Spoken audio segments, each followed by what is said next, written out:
आप सभी को मेरा नमस्कार, जय भीम।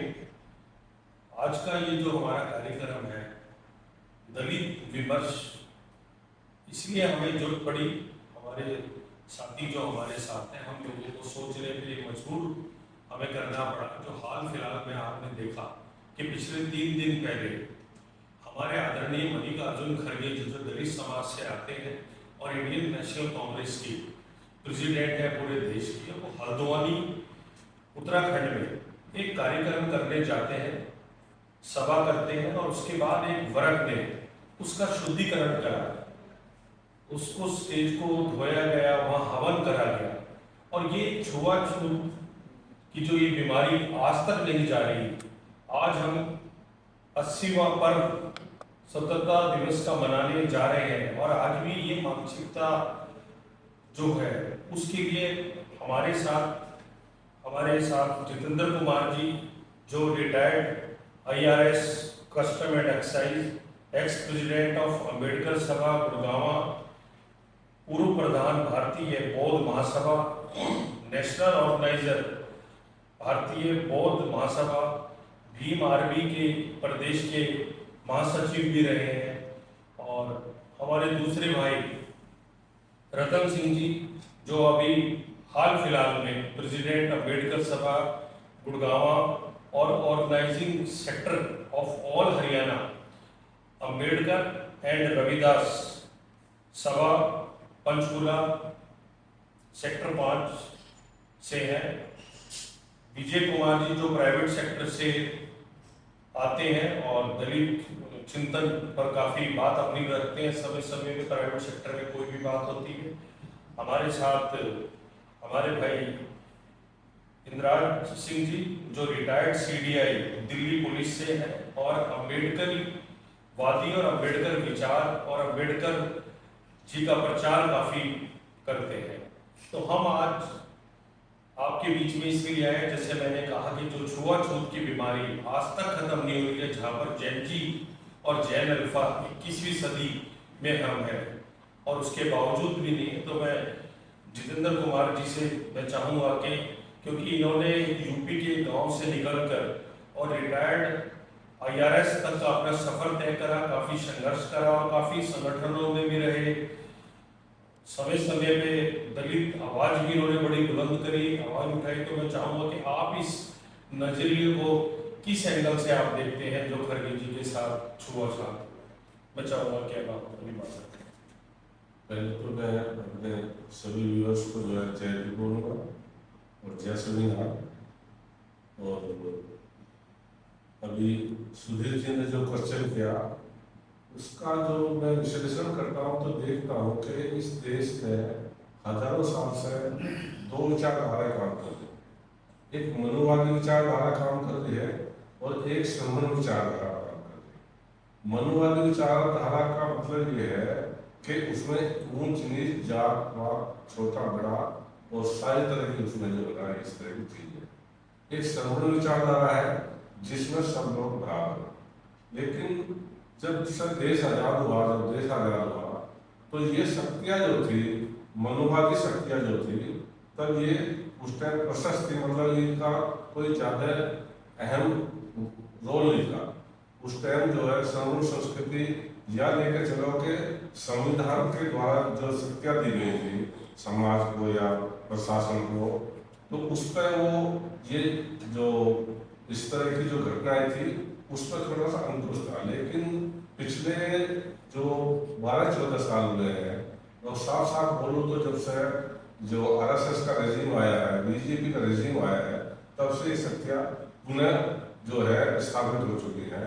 और ये अपना जनोचित अधिकार मानती है कि जो SC ST OBC और अल्पसंख्यक जो है उनको अपने दबा कर रखना, उनसे बेगारी करवाना और उनसे जो है उनको उनके रास्ते में रोड़े अटका कर उनको इस देश की जो है ना मुख्य धारा में नहीं छोड़ना। और उसी का वो है कि उनके मनों में इतना द्वेष है कि अभी बताया कि हमारा राष्ट्रीय अध्यक्ष जो है कांग्रेस के, उनके जाने के बाद में हल्द्वानी में जो सभा हुई है उसको धोया गया, नर्मदा कराया गया। इससे पहले भी आपने देखा होगा कि हमारे राष्ट्रपति थे कोविड जी मंदिर में जो उन्होंने घुस गया, वो उससे पहले भी घटना हुई है। तो ये घटनाएं क्यों हो रही है, उसका यही वो है कि इन्होंने अभी जो है ना अपनी जो मानसिकता है, जो खराब मानसिकता है, उसको छोड़ाने के लिए आज भी उसी 18वीं सदी में लोग जी रहे हैं कि हम इनको दबा कर रखें और इनसे हम अपना जो है ना इनको बर्दाश्त करते। लेकिन ये ऐसा नहीं होगा। और मेरा मानना ये है कि अभी जो है जैन और अल्फा का जो जमाना आ गया है, ये जो नई जनरेशन है, ये इस बात को नहीं मानती। और एक तरफ हम कहते हैं कि हमारा देश जो है ना विश्व गुरु बनेगा। विश्व गुरु कैसे बनेगा? एक तरफ तो हम जो है ना जो जात पात की बात करते हैं, दूसरे जो है आज का जो आर्थिक जो विश्लेषण करें तो 1% लोग पर 40% देश के संसाधन है। इस देश की 40% संसाधन 1% पे है। तो उस तरह यदि रहेगा और यहाँ पर जो है ना उसी मानसिकता के कारण इस देश में जो इन लोगों पर SC ST OBC और जो अल्पसंख्यक पे जो अत्याचार हो रहे, उन पर जो अत्याचार करने वाले हैं उनको जो है महिमान्वित किया जाता है, उनको मालाएं पढ़ाई जाती हैं, उनको जो है आगे प्रोत्साहित किया जाता है। तो ये सब जो चल रहे जो विश्व गुरु की इनकी परिकल्पना है वो नहीं चलेगी। तो मैं तो यही चाहूँगा जो इस चीज को लेकर चल रहे हैं वो भी इसका परिणाम देख लें कि इसका परिणाम क्या होगा।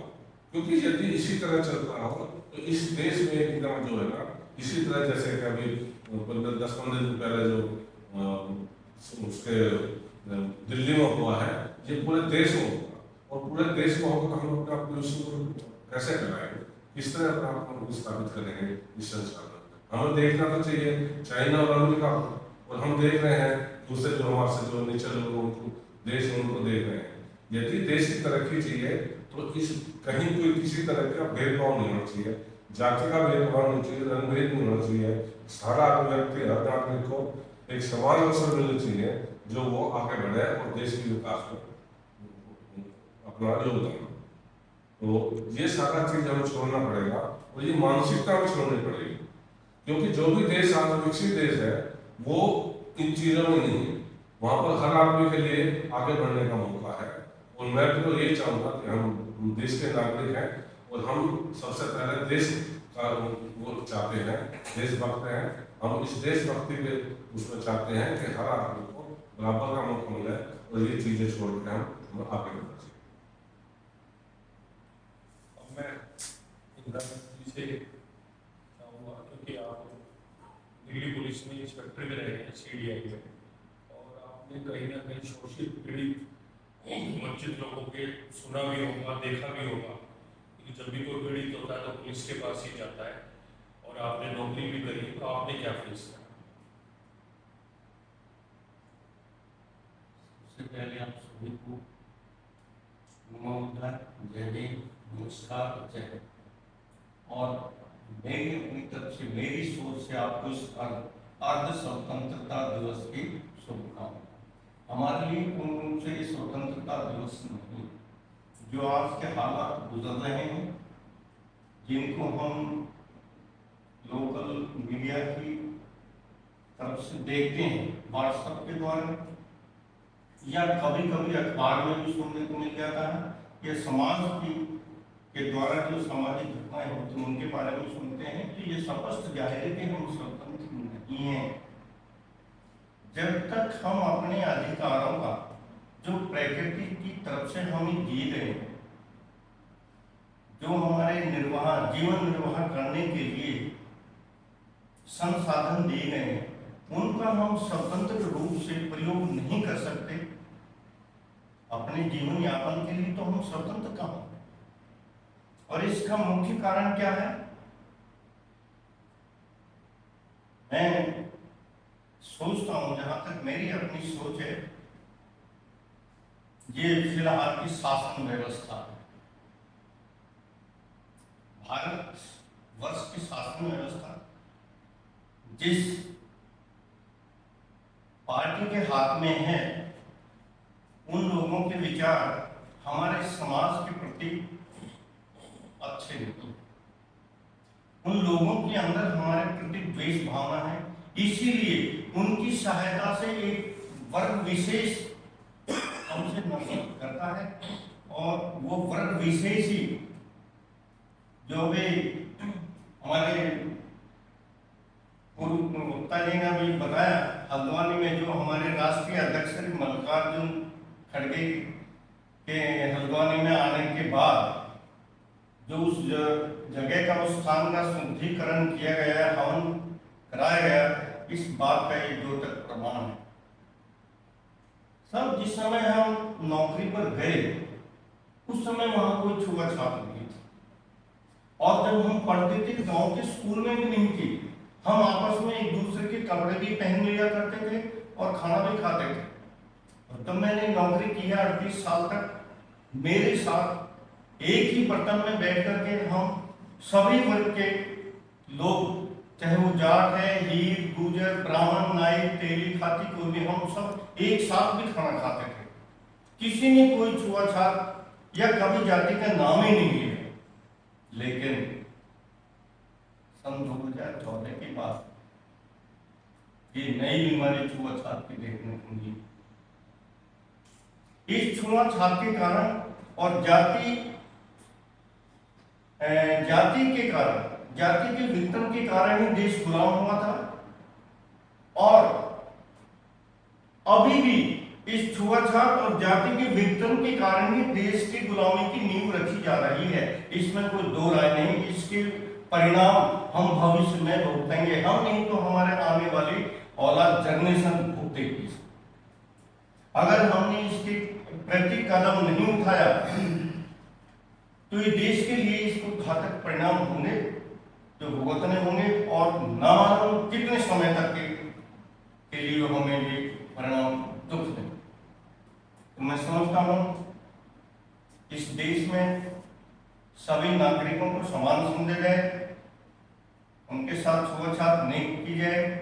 इस तरह के कार्य, घिनौने कार्य, संविधान का, भारतीय कानून का उल्लंघन है, संविधान का अपमान है, और इस प्रकार के घिनौने कार्य करने वालों के खिलाफ सत्तारूढ़ पार्टी को, शासन व्यवस्था को कड़े कदम उठाने चाहिए।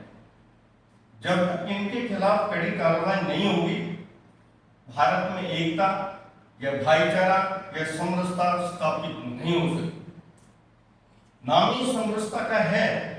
सरकार जोर शोर से चिल्लाती है, लेकिन उन पर विशेष ध्यान नहीं दिया जाता।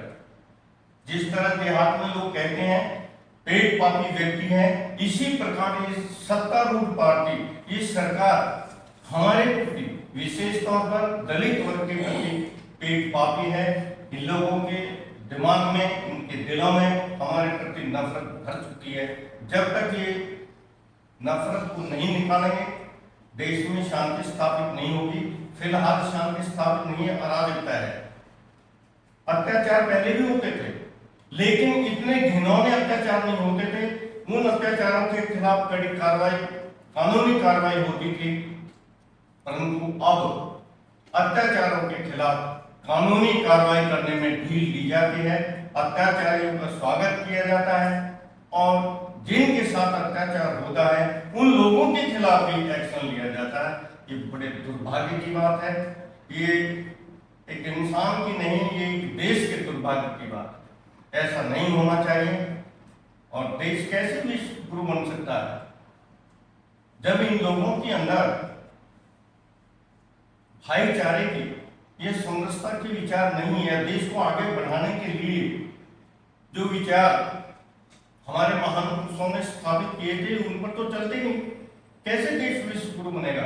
विश्व गुरु जब बना था, जब सम्राट अशोक था, विदेश के नागरिक यहाँ पढ़ने आते थे, उच्च कोटि की शिक्षा दी जाती थी, सभी लोग बराबर थे। उस समय देश विश्व गुरु था। इनके रहते हुए कभी भी देश विश्व गुरु नहीं बन सकता। इससे ज्यादा मैं समय नहीं लूंगा। जय भीम, जय संविधान साथी। मेरा नाम विजय कुमार है। मैं प्राइवेट सेक्टर के अंदर जॉब करता हूँ। जैसा कि सुधीर भाई जी ने बताया और जैसा कि हम देख रहे हैं, सुन रहे हैं, मीडिया में देख रहे हैं कि हमारे कांग्रेस के राष्ट्रीय अध्यक्ष श्री मल्लिकार्जुन खड़गे जी के साथ जिस तरह का दुर्व्यवहार किया गया, जो हमारी समस्त प्रजाति के ऊपर एक कलंक है। ये जो छुआछूत है, हम सदियों से झेलते आ रहे हैं। आजादी के बाद संविधान जब बाबा साहेब अम्बेडकर जी ने लिखा तो इस छुआछूत को काफी हद तक कम किया गया,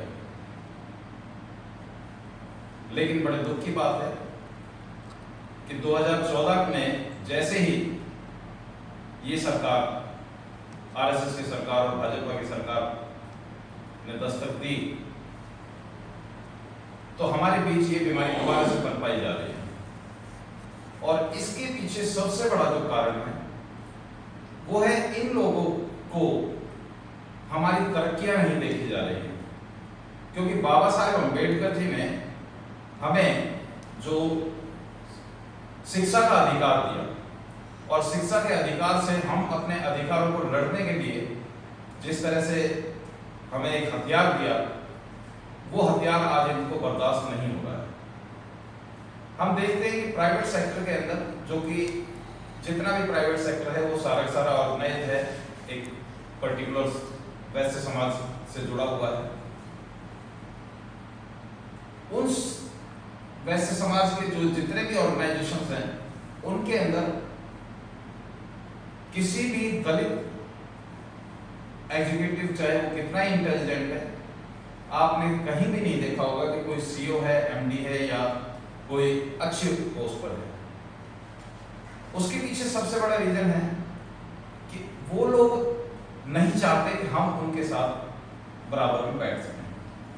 यानी मानसिकता उनकी आज भी वही है, छुआछूत वाली। चाहे वो बेशक उनकी मजबूरी है कि वो काम कराते हैं, क्योंकि हम लोगों में जो टैलेंट भरा हुआ है वो हमारे टैलेंट को यूज करना चाहते हैं, लेकिन हमारे को साथ नहीं बैठाना चाहते।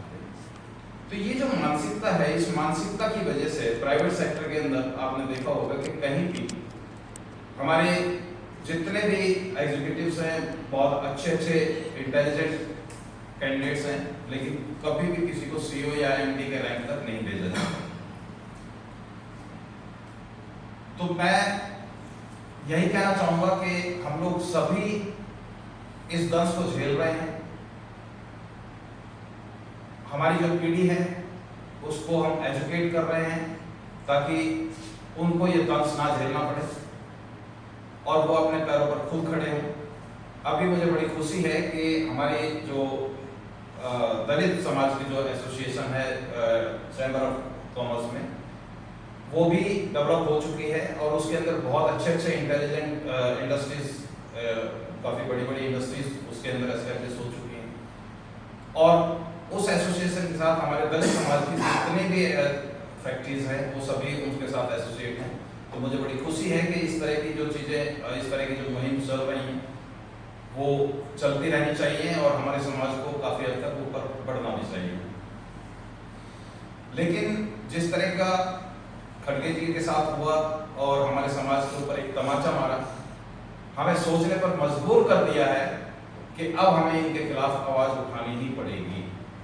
अभी तक हम लोग चुप थे, लेकिन अब हमें आवाज़ उठानी पड़ेगी।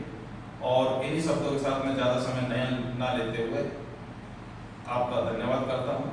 अब हमारे बीच में रतन सिंह जी, जो हमारे अम्बेडकर सभा सेक्टर 4 गुड़गांव के प्रधान हैं और organising sector of all Haryana Ambedkar and Ravidas Sabha Panchkula से, मैं चाहूँगा क्योंकि उन्होंने पूरे हरियाणा के गाँवों से भी जो एट्रोसिटी होती है या हमारे गुड़गांव शहर में है, आपसे लोग जुड़े रहते हैं। मैंने देखा है कि हमारी अम्बेडकर सभा सेक्टर 4 में एट्रोसिटी में बहुत काम होता है। तो आपका क्या अनुभव रहा है वो आप थोड़ा हमें बताएं। देखिए, कुछ घटनाएं ऐसी हैं जो आम लोगों के सामने दिखाई देती हैं, जैसे कि अभी खड़गे साहब के साथ हुए गए, हमारे शैलजा और खड़गे साहब उस मंच पर थे, उनका शुद्धिकरण किया गया। ऐसे तो हमारे इंडिया में हर रोज होते हैं। कहीं मूछ रखने पर जान ले ली जाती है, कोई पानी का मटका छूने पर जान ले ली जाती है, कोई नए कपड़े पहन लेता है उस पर जान ले लेते हैं, कोई घोड़ी पर चढ़ जाता है उस पर जान ले लेते हैं। हमारे साथ तो हर रोज होती है ये घटना। हम भगत सिंह ने जो शहादत दी, बाबा साहब अम्बेडकर ने जो कुर्बानी दी थी इसके लिए, अपने गरीब शोषित महिलाओं के लिए, वो संविधान आज पूर्ण तरह काम नहीं कर रहा, क्योंकि संविधान में समानता का अधिकार है। समानता बिल्कुल भी नहीं है, कहीं भी समानता नहीं, केवल दिखावे में कागजों के लिए है। दलित समाज को, शोषित समाज को हर जगह वंचित रखा जाता है, चाहे नौकरी हो, नौकरी में। और अब खासकर अब जो मनुवादी विचारधारा की जो सरकारें हैं, वो मनुवादी विचारधारा पर जो सरकार काम कर रही है, तो अम्बेडकरवाद को वो कुचलने की कोशिश करती है। अब ये दो ही बातें हैं, या अम्बेडकरवाद पर काम करेंगे तो हमें मनुवादी विचारधारा को छोड़ना पड़ेगा। और मनुवादी विचारधारा ही अपमान करती है, चाहे हमारे पूर्व राष्ट्रपति रामनाथ कोविंद जी को भी मंदिर में जाने से रोका गया था।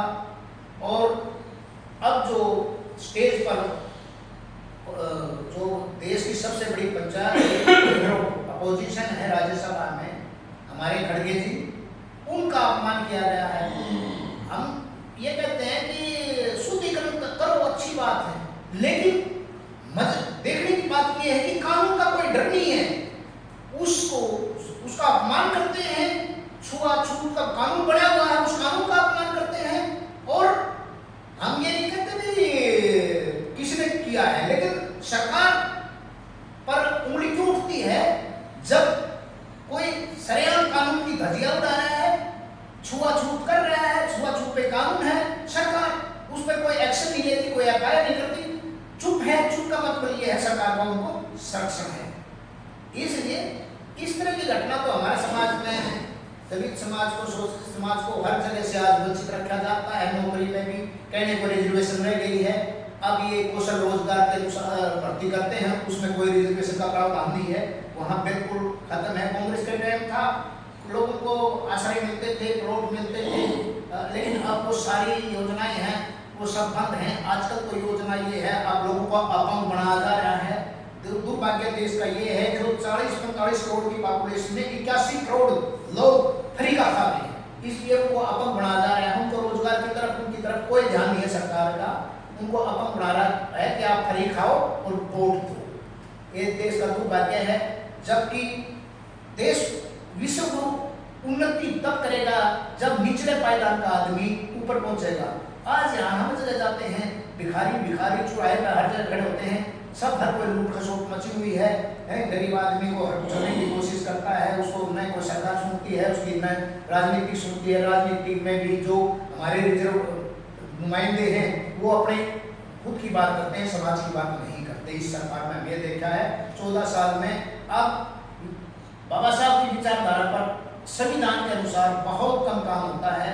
इसलिए हम सब ने इकट्ठा होना पड़ेगा और अपने अम्बेडकरवादी विचारधारा, भगत सिंह की नास्तिक विचारधारा पर काम करना पड़ेगा, तभी हम देश भक्ति करेगा। इसलिए मैं अपनी वाणी को विराम देता हूँ। नमस्कार, जय हिंद। जैसे हमारे साथियों ने बताया, तो मेरा ये बिल्कुल आपने ठीक कहा, अपने विचार रखे। मेरा भी अपना ये मानना होता है कि जो ये हालात हो रही है 2000, जैसे जितेंद्र जी ने बोला, हमारे भाई रतन जी ने बोला कि जो ये 2014 के बाद जो ये हालत हो रही है, पहले छुआछूत था, हमने माना, एकदम हम ये नहीं कहेंगे कि जीरो हो गया था, पर 2014 के बाद बहुत स्पीड से हुआ है। और आप देखेंगे कि सदियों से, कई सालों से छुआछूत रहा, देश गुलाम रहा, चाहे किसी का भी राज रहा, पहले अंग्रेजों के राज में रहा। मनुस्मृति जिसका जो एक तरह से संविधान होता था उस समय, जिसमें डॉक्टर भीमराव अम्बेडकर जी ने पूरी लड़ाई लड़ी, वो सारी बेड़ियां तोड़ी, जो गुलामी थी उसको तोड़ने का काम करा। जो कभी ये कहा जाता था कि ढोल गंवार शूद्र पशु नारी, यह सब तोड़न के अधिकारी। तो उसका एक जो मनुस्मृति का जो आधार था वो ये सब था। और मनुस्मृति को मानने वाले कौन लोग हैं जिन्होंने ये करा? बात हो रही थी वर्ग की। वर्ग के लोग कौन है? आरएसएस के लोग हैं। आप लोग सहमत हो गए, आरएसएस के लोग हैं। आरएसएस का ही संगठन है भारतीय जनता पार्टी, इनका सरकार है। तो जो इनका आज राज है वो मनुस्मृति का राज है। आपने देखा होगा कभी संविधान को नहीं मानते। पिछली बार इनके एमपीओ ने नारा दिया कि अगर इनका मैंडेट आ जाता, इनके एमपी जीत जाते तो ये संविधान खत्म करते। और संविधान खत्म करते तो ये खरगे जी बोल कर आए, जब शुद्धिकरण कर रहे हैं ये उस समाज के आदमी को बोलने नहीं देते, क्योंकि इनकी मानसिकता वो पुरानी है। उस समय ना तो नारी पढ़ सकती थी, ना नारी के कोई अधिकार थे, शूद्रों के कोई अधिकार नहीं थे। दलित हो चाहे बीसी हो चाहे ओबीसी हो, किसी को इन्होंने नहीं पढ़ने दिया, क्योंकि इनको पता है जब शिक्षा आ जाती है तो अवेयरनेस आती है, लोग समझता है, सोचता है, बोलता है, अपने अधिकार की बात करता है। बस वही चीज इनको पसंद नहीं है, क्योंकि जब भी कोई राज होता है तो राज इसलिए करा जाता है कि दूसरे आदमी को डराया जाए, भय पैदा करा जाए कि वो बोल ना सके, बस वो गुलामी सहन करता है। इतना उसको दो कि वो सिर्फ जीवित रह पाए, पर वो उससे आगे ना सोच पाए। तो ये इनकी सोच पहले भी थी, आज भी थी। वो तो हमारे मसीहा जननायक डॉक्टर भीमराव अंबेडकर जी ने जैसे देश आजाद हो रहा था, संविधान बनने का मौका मिला, और संविधान में ऐसे एक्ट बनाए उन्होंने, चाहे आर्टिकल 15 की बात हो, चाहे आर्टिकल 17 की बात हो, चाहे आर्टिकल 14 की बात हो, कानून के आगे सब बराबर होंगे। इसीलिए तो ये चाहते हैं कि बराबरी का हक किसी को नहीं चाहिए, इनको मनुस्मृति चाहिए। और अब बिल्कुल साफ हो गया, मेरा ये मानना है, ये बहकाने का काम करते हैं दलितों को, हमारे भाइयों को, चाहे दलित हो, चाहे पिछड़ा हो, चाहे शोषित हो, चाहे पीड़ित वर्ग हो, सबको बहकाने का काम करेंगे। कभी नाम ले आएंगे समरसता। अभी आप देख रहे होंगे कि जगह जगह रविदास जी की यात्रा निकालने लगे हैं। वो सिर्फ उनका एक दिखावा है, पर मन में जो जहर है वो मुझे नहीं लगता। आपने देखा होगा रोहित वेमुला का सुसाइड करना, रायबरेली में एक मॉब लिंचिंग करना, उसके बाद मोहन भागवत ने कहा कि आरक्षण पे आप समीक्षा कीजिए। तो इनको हिंदू मुस्लिम का तो ये बोलते हैं, पर अंदर से जो जहर है वो इनका 85% जो लोग हैं, जो दलित हैं, पिछड़े हैं, उनके जो ये शूद्र बोलते हैं, उन शूद्रों को ये कभी नहीं चाहेंगे कि ये लोग पनपे। और बड़े दुर्भाग्य की एक बात है, आप समाज के सारे ही बुद्धिजीवी लोग हैं, आप मेरी बात को समझना, और मैं अगर ठीक कह रहा हूँ तो आप मानना। और ये हमें अब चाहिए कि हमें प्रचार करना चाहिए। बड़े दुख की एक बात है कि हमारी जो बस्तियाँ होती हैं हर जगह, चाहे गाँव हो चाहे शहर हो, दलित वर्ग की ज़्यादा मिलेंगी, पिछड़ा वर्ग की मिलेंगी। और आज आरएसएस की जो संगठन है, विश्व हिंदू परिषद है, चाहे बजरंग दल है, तो ये हमारे बच्चों को बहकाते हैं, उनको ले जाते हैं, समरसता का नारा देते हैं कि आपका हमारा रस एक है, आप और हम हिंदू हैं। हिंदू तो हैं, चलो हमने माना आपकी बात, हिंदू है, पर आप मानता रहे हो, उसमें भी आपने वर्गीकरण कर रखा है।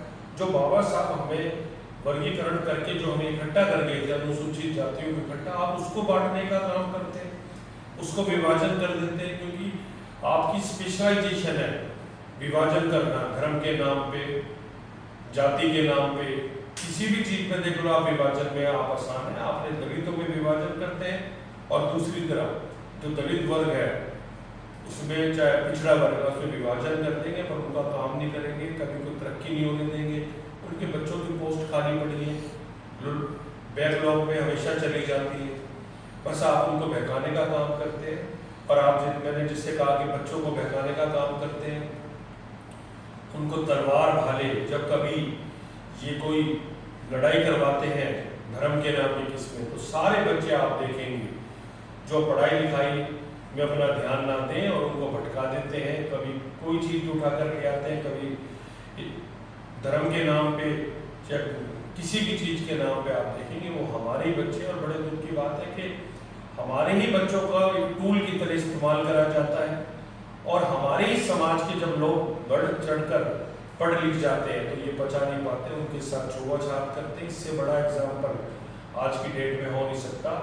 जो आदमी एक गरीब घर से उठ के एक ब्लॉक अध्यक्ष से लेके वकालत करते करते पूरे देश का अध्यक्ष बन जाता है, आप उसके साथ छुआछात करते हैं, शुद्धिकरण करते हैं, तो मेरा तो मानना है कि हमारे पहले हम सब लोग जो यहाँ जो बैठे हैं हमारे साथी, हमें चाहिए कि हम अपनी बस्तियों में जाएं और ये समझाएं युवा पीढ़ियों को कि अब हमें आरएसएस, विश्व हिंदू परिषद और जो बजरंग दल है इनके बहकावे में नहीं आना है, क्योंकि इनका क्या जा रहा है, जो मर रहा है या मार रहा है वो दोनों ही, इनका कोई लेना देना नहीं। इनके बच्चे खुद के तो फौरन पढ़ रहे हैं, अपने बच्चों को नहीं रखते, पर क्योंकि गरीबी होती है, बहकावे में लोग जल्दी आ जाते हैं। तो हमें चाहिए, आज संवाद का भी हमारा ये था कि हम ये करें, तो हम अपने लोगों को मैसेज भी देना चाहेंगे कि हम ज़्यादा से ज़्यादा लोगों में ये चर्चा करें। आज समस्या तो ये है और हमें दिख भी रही है और हमने देख भी ली, पर अब मैं चाहूँगा हम साथियों से, क्योंकि जब ग्रुप में लोग बात करते हैं, संवाद करते हैं, विमर्श करते हैं, विचार आते हैं, तो कुछ आइडिया आता है जो हमारे समाज से जुड़े। इसका मैं चाहता हूँ कि सोल्यूशन क्या होगा, आप और हम मिलके ऐसा सोल्यूशन क्या दें जो आने वाली हमारी पीढ़ी है, जो अभी इंद्राज जी ने कहा कि हमारी आने वाली जो पीढ़ी है उसको बहुत दिक्कत आएगी। ये बात बिल्कुल ठीक है। आज का जो राज है उसमें शिक्षा पे प्रहार, संविधान पे प्रहार हो रहा है, संविधान खत्म करा जा रहा है, क्योंकि पता है संविधान में हमारे राइट है। शिक्षा में इनको डर है, क्योंकि शिक्षा अगर आ जाती है तो कहीं ना कहीं उनको पता है लोग अपनी आवाज़ उठाते हैं। तो हमारे लोगों के लिए क्या ऐसा सोल्यूशन है, हम क्या ऐसा करें कि, क्योंकि इनके मन से जहर तो जाएगा नहीं, हम अपने समाज के साथ मिलकर क्या कर सकते हैं। मैं चाहूँगा कि आप इसके बारे में थोड़ी सी टिप्पणी दें। मेरा तो यही संदेश है हमारे नौजवानों को, जो हमारे बच्चे हैं पढ़ने वाले, कि वो ज़्यादा से ज़्यादा अपनी शिक्षा पर ध्यान दें और शिक्षा के अलावा जो भी एक्टिविटीज हो रही हैं उनको ये देखें कि ये आपके कितने हित में है। क्योंकि जो आजकल जो बनने वाले जो ताकतें काम कर रही हैं वो हमारा भला तो बिल्कुल नहीं चाहती, किसी भी स्टेज में हमारा भला नहीं चाहती। तो हमारे बच्चे यदि उनके लिए काम करेंगे तो इसका मतलब ये है कि हमारे बच्चों के थ्रू, हम लोगों के थ्रू हम अपने ही लोगों को नुकसान पहुँचाएंगे। आज ये तो कल जो है ना, ऐसा समय आने वाला है कि हम जो है इधर से भी जाएंगे और उधर से भी जाएंगे। तो हम सबसे पहले अपने बच्चों को जो है ना पर ध्यान दें, उनको देखें वो बैठते कहाँ हैं, उनकी सोसाइटी क्या है, और उनको शिक्षा की तरफ देखें। क्योंकि शिक्षा ही एक ऐसा भी हमारे पास हथियार है जिसके बल में हम अपने अधिकार प्राप्त कर सकते हैं। अम्बेडकर साहब ने जो 26 नवंबर 1950 को जो संविधान दिया था, तो पत्रकारों ने पूछा था कि आप संविधान को कैसे देखते हैं, तो उन्होंने मोटी मोटी 3 चीज़ की थी। एक तो सामाजिक विषमता की बात की, एक आर्थिक विषमता की बात की, और एक राजनीतिक विषमता। सामाजिक विषमता का हम देख रहे हैं कि आज जो चंद लोग जो है अपने आप को इस समाज का ठेकेदार बनाए बैठे हैं, तो बाकी जो है ना 90% लोगों को गुलाम बनाना चाहिए।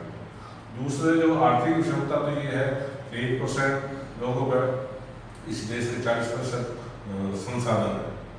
और तीसरा जो राजनीतिक जो विषमता है वो भी देख रहे हैं कि आज सिर्फ जो है पैसे के बल पर जो है एक राजनीति में कोई एमएलए एमपी जो बनना, राजनीतिक बेस पर बनना है। तो यदि ये चीज़ें बढ़ती गई तो कल दूर नहीं है जब ये देश जो पुनः गुलामी की तरफ चला जाएगा।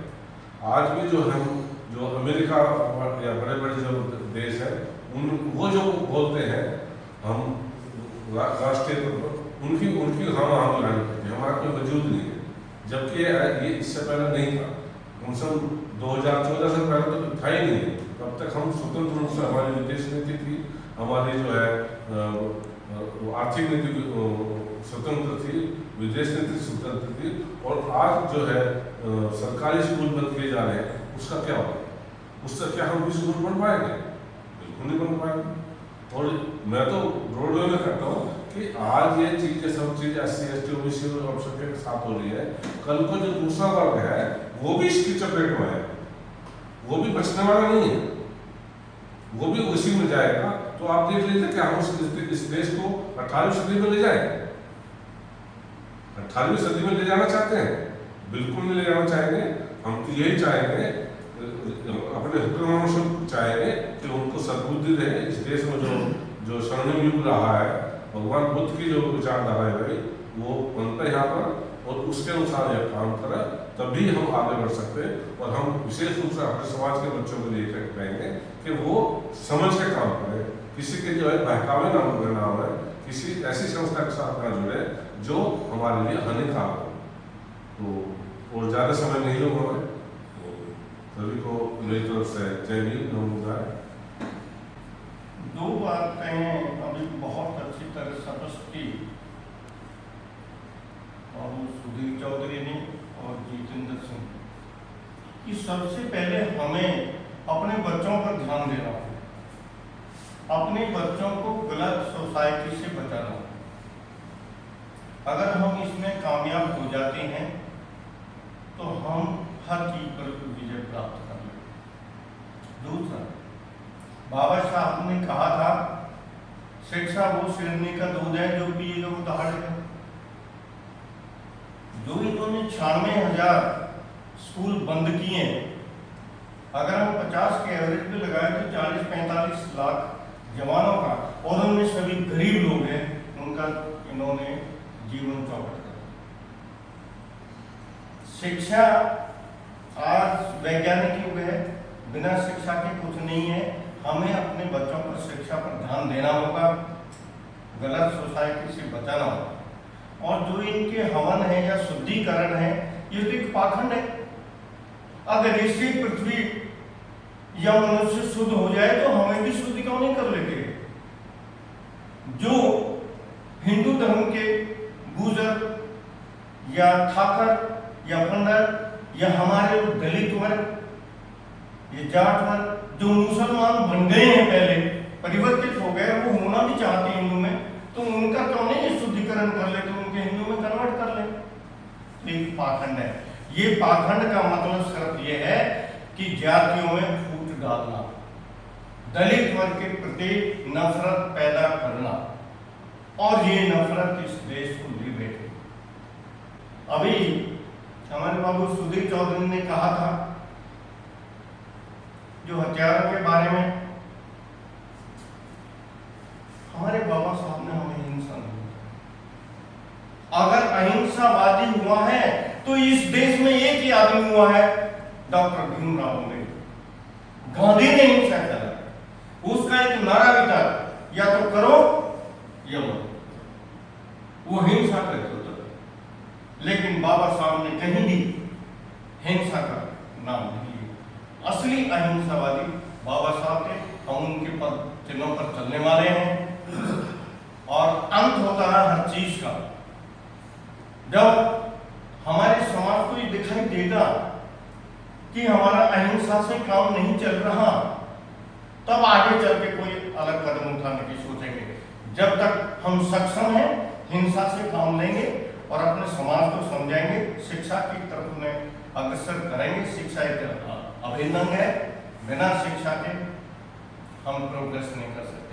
और जब सारा समाज शिक्षित हो जाएगा, तो वो जो ये मनुवादी हैं, जिनके अंदर ये नफरत भरी है, उनके बच्चे भी शिक्षित अगर हो जाएंगे तो अपने आप ही समझ जाएंगे और वे छुआछूत नहीं करेंगे। हमारे समाज का उत्थान केवल और केवल उस शिक्षा से ही है, और जिसका जीता जागता एग्जाम्पल अभी हमने जैन जी में देखा। जैन जी में जो जैन जी के संस्थापक हैं, वो भी दलित समाज से आते हैं, और वहां पर मैंने कई ऐसे वक्ता देखे हैं जो दलित समाज के हैं, जिसमें एक बच्ची है नेहा भारती करके, जो कि दलित समाज के लिए बहुत ही अच्छा बोलती है, मैंने सुना है।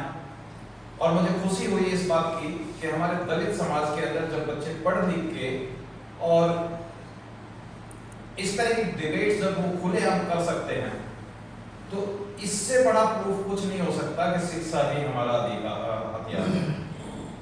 तो मैं तो यही चाहूंगा कि जो भी मेरे कंसर्न में है और समाज में भी जो भी मेरे से कंसर्न है, और मैं खुद भी निकलूंगा, समाज में सब लोगों के पास जाऊंगा इन सब चीज़ों को लेके कि अपने बच्चों को शिक्षित करो। सबसे बड़ी बात यह है, उनका दिमागी विकास होना बहुत जरूरी है।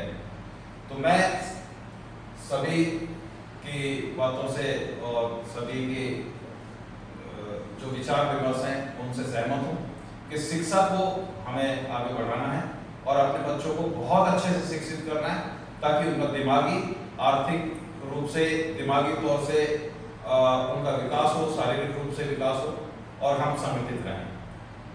धन्यवाद। ऐसा है, समाज के बच्चे हैं, हम समझाने को जाते नहीं, ये लोग बहकाने चले जाते हैं।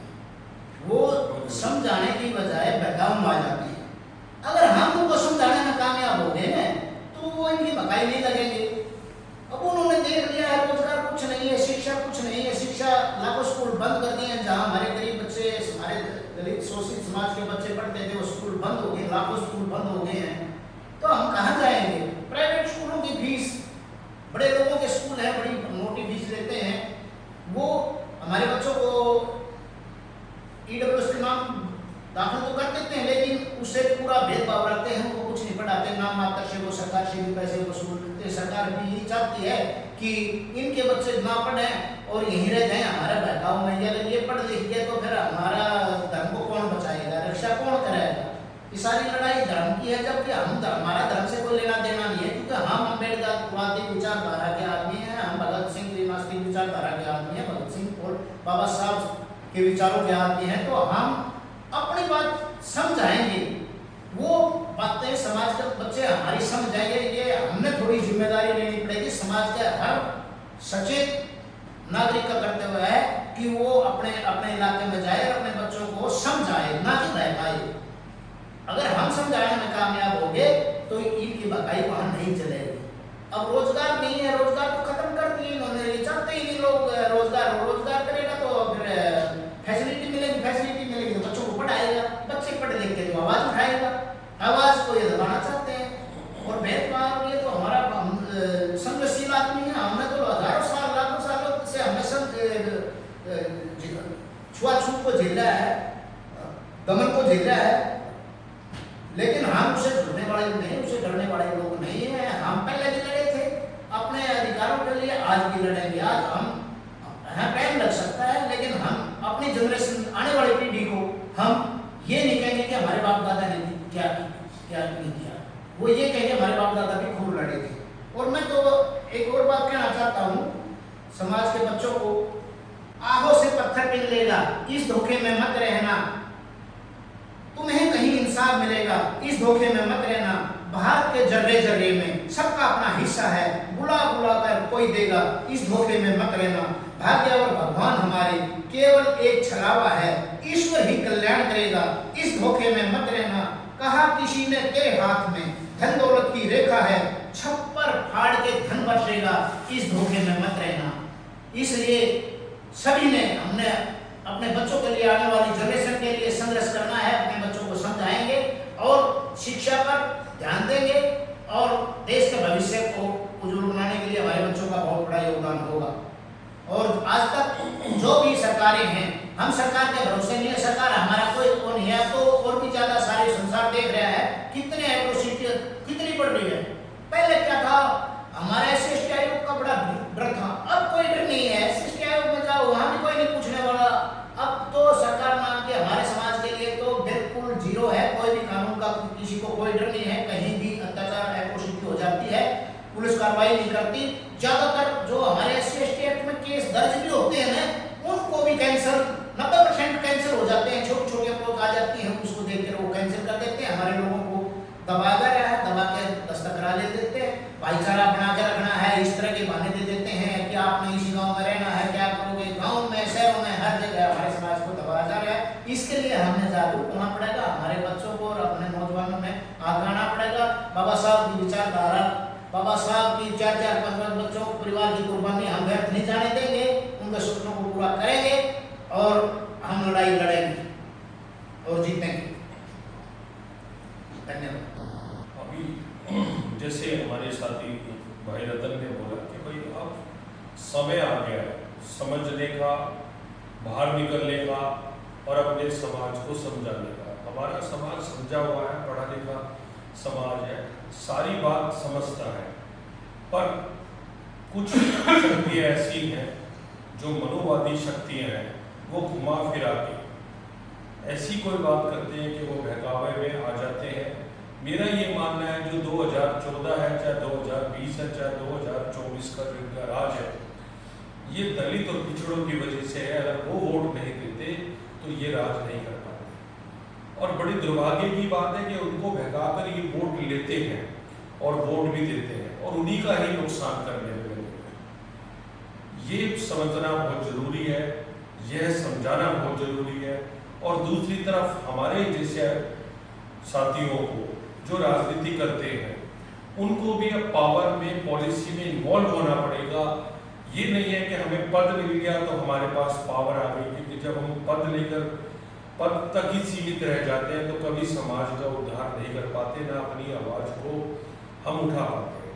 उससे नुकसान होता है, देश का भी नुकसान है, समाज का भी नुकसान है। जैसे हमें सीखने को मिलता है, बाबा साहब अगर छुआछूत के खिलाफ आवाज नहीं उठाते तो छुआछूत खत्म नहीं होना था, संविधान नहीं लिख पाते हमारे, क्योंकि आईकॉन तो वही है जो गुजरी है, हमें उनकी वजह से दिया। आज जो हम बात कर रहे हैं, आज उन्हीं की वजह से बात कर रहे हैं। अगर वो नहीं होते तो शायद हम ये बात भी आज नहीं कर पा रहे होते। तो शिक्षा हमने उनसे ली, शिक्षा उन्होंने हमें सिखाया। जैसे अभी इंद्राज भाई साहब ने कहा कि जो इंग्लिश बोलेगा शेरनी के दूध से कंपेयर करा, और आज जो जेन जी या जेन अल्फा बोलते हैं या अधिकार की बात करते हैं, तो आप देखते हो उन्होंने अपनी शर्तों को मनवाया। ऐसे हमारे जो नेता हैं, जो हम राजनीति कर रहे हैं, जब जब भी हम पावर में आए, पद के लिए ना आए, हमें पॉलिसी बनानी पड़ेगी, समाज की बात को बहुत मजबूती से रखना पड़ेगा, क्योंकि उत्थान जब ही होगा समाज का जब लीडर ये आवाज बात उठाएंगे। तो लीडर को भी ये सोचना है, जो भी हमारे समाज के लीडर हैं वो अपनी बात को अच्छे ढंग से बनवाए। मेरा ये मानना है आज आरएसएस या भारतीय जनता पार्टी के लोगों को चाहिए कि वो इनसे बात करें और बोले कि अगर तुम एक एससी के साथ शुद्धिकरण कराने की आज के युग में बात कर रहे हो तो आपको लाना है। वो बोलेंगे तो उस बात का ज्यादा फर्क पड़ेगा, समाज भी मजबूत होगा और उनकी लीडरशिप भी ज्यादा मजबूत होगी।